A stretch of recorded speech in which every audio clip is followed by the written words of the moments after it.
बदनापूर तालुक्यातील काही खाजगी दूध डेऱ्यांकडून सर्वसामान्य ग्राहकांची दिशाभूल करून दूषित आणि भेसळयुक्त दूध विक्री होत असल्याचा गंभीर आरोप नागरिकांकडून करण्यात येत आहे। या प्रकारामुळे स्थानिकांच्या आरोग्याचा प्रश्न ऐरणीवर आलाय। दुधामध्ये पावडर आणि पाणी मिसळून वितरण केले जात असल्याची चर्चा असून यामुळे नागरिकांमध्ये भीतीचं वातावरण आहे।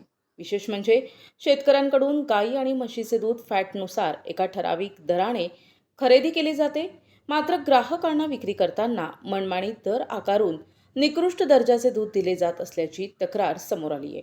या संपूर्ण प्रक्रियेत कोणतीही अधिकृत नोंद किंवा पारदर्शकता नसल्याचंही समोर आलंय।